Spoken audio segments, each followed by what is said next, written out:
అందరికీ నమస్తే అండి. ఈ లిక్కర్ స్కామ్ దర్యాప్తు కూటమి ప్రభుత్వం అధికారంలోకి వచ్చిన తర్వాత 2024 జూన్లో కూటమి ప్రభుత్వం అధికారంలోకి వచ్చింది. అక్కడికి 4 నెలల తర్వాత అంటే 2024 అక్టోబర్లో ఈ లిక్కర్ స్కామ్ని తెర మీదకి తీసుకొచ్చారు.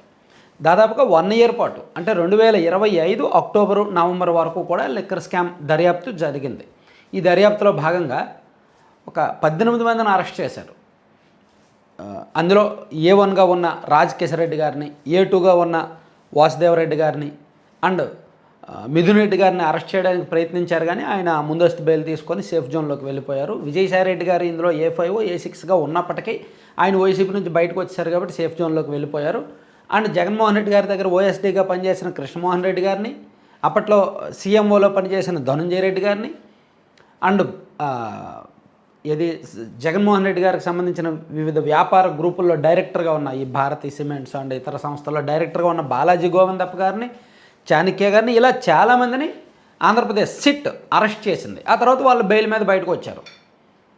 అందరూ ఆల్మోస్ట్ బయటకు వచ్చేసారు, ఒక్క కిరణ్ కుమార్ రెడ్డి తప్ప. ఆయన అందరికంటే లాస్ట్లో అరెస్ట్ అయింది ఆయన కాబట్టి. మొత్తానికి ఈ స్కాము 3,570 కోట్లు అనేది సిట్ నిర్ధారించింది.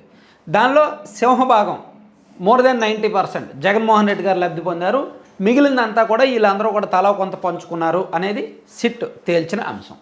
అయితే ఇప్పుడు ఇదంతా ఈ సోదంతా నేను ఎందుకు చెప్తున్నాను, మనం సంవత్సరం నుంచి చెప్పుకున్నదే. అయితే తాజాగా దీనిలో ఈడీ ప్రవేశించింది. ఎన్ఫోర్స్మెంట్ డైరెక్టరేట్ కూడా ఈ స్కామ్ దర్యాప్తును వేగవంతం చేసింది. ఎంతగా అంటే అసలు ఈ స్కామ్లో దర్యాప్తు జరుగుతుంది, ఈసీ ప్రవేశం చేస్తుందనే ఎవరు ఊహించలేదు.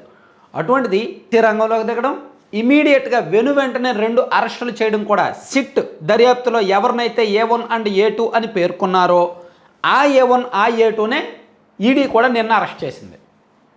వాళ్ళు ఆల్రెడీ నిన్నటి నుంచి చెంచల్గూడ జైల్లో ఉన్నారు. అంటే ఈడీ ఈ కేసుని ఎంత సీరియస్గా ఉందనేది అర్థం చేసుకోవచ్చు. అయితే ఎక్కడి వరకు వెళ్తుంది ఈడీ, ఈ దర్యాప్తు ఎక్కడి వరకు వెళ్ళి ఆగుతుంది? సిట్ ఎక్కడి వరకు వచ్చి ఆగింది? జగన్మోహన్ రెడ్డి గారి వరకు వచ్చి ఆగిపోయింది సిట్. ఎంత బుద్ధి లేని దర్యాప్తు అంటే ఆంధ్రప్రదేశ్ సిట్ది. మేబీ వాళ్ళ మీద ఏమైనా పొలిటికల్ ప్రెజర్స్ ఉంటే ఉండొచ్చు. దొంగతనం ఎలా జరిగిందో చెప్పారు, దొంగతనం ఏ విధంగా జరిగిందో చెప్పారు, దొంగతనం ఎవరు చేశారో చెప్పారు. సో ఆ దొంగతనం ఎవరి కోసం చేశారో కూడా చెప్పారు. ఆ దొంగతనం జరిగినందువల్ల ఎవరు లబ్ధి పొందారో చెప్పారు. కానీ చేసిన వాళ్ళని అరెస్ట్ చేశారు, చేయించిన వాళ్ళని వదిలేశారు. చిలక్కొట్టుడు కొట్టు వాళ్ళని అరెస్ట్ చేశారు, అంతిమంగా 100 కోట్లు 1000 కోట్లు తిన్న వాళ్ళని వదిలేశారు.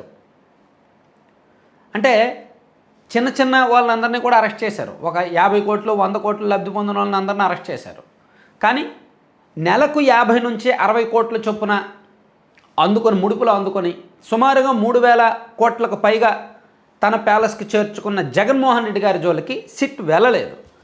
కానీ దర్యాప్తులో చెప్పారు, అదే సిట్ వేసిన ఛార్జ్షీట్లో 131వ పేజీలో జగన్మోహన్ రెడ్డి గారి పేరు ఉంది. నెలకు 50 నుంచి 60 కోట్లు ఈ జగన్మోహన్ రెడ్డి గారికి వెళ్ళేవి, విజయసాయిరెడ్డి గారు మిథున్ రెడ్డి గారు అతనికి చేరవేసే వాళ్ళని సిట్ దర్యాప్తులో ఛార్జ్షీట్లో పెట్టారు. కానీ జగన్మోహన్ రెడ్డి గారికి నోటీసులు ఇవ్వలేదు, నిందితుడిగా చేర్చలేదు, విచారణకు పిలవలేదు. అంటే సిట్ చేతగానితనం అనుకోవాలా, లేదా రాజీ పడ్డారు అనుకోవాలా, లేదా వాళ్ళ మీద ఒత్తిళ్ళు ఉన్నాయి అనుకోవాలా, అది వదిలేద్దాం. కానీ ఈడీ మాత్రం జగన్మోహన్ రెడ్డి గారి వరకు వెళ్తుందా లేదా? అక్కడ వరకు వెళ్తే ఈడీ మీద ఎటువంటి ప్రెజర్స్ లేనట్టే. కానీ నాకున్న పొలిటికల్ కామన్ సెన్స్ ప్రకారం ఈడీ కూడా మేమేదో దర్యాప్తు చేస్తున్నాం, మేము కూడా పనిచేస్తున్నాం, మేము కూడా ఈడీ అనే వ్యవస్థ కూడా ఒకటి ఉంది, ఇటువంటి అన్యాయాలు అవినీతి మనీ లాండరింగ్లు జరిగితే మేము ఊరుకోం అని చెప్పడానికి ఒక నెల రోజులు హడావిడి చేస్తారు తప్ప ఈడీ కూడా జగన్మోహన్ రెడ్డి గారి వరకు వెళ్ళేంత సీన్ లేదు. ఎందుకంటే జగన్మోహన్ రెడ్డి గారికి సంబంధించి కొన్ని కీలకమైన వ్యవహారాల్లో సర్దుబాట్లు జరిగిపోయినాయి, ఒప్పందాలు జరిగిపోయాయని నేను అనుకుంటున్నా.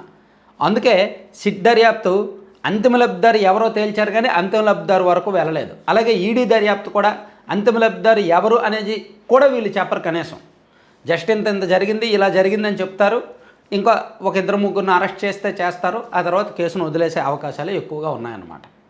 సో ఈడీ దర్యాప్తు కూడా సిట్ దర్యాప్తు ఎక్కడి వరకు వచ్చిందో అక్కడికంటే ముందే ఆగిపోద్ది తప్ప అది దాటి వెళ్ళదు.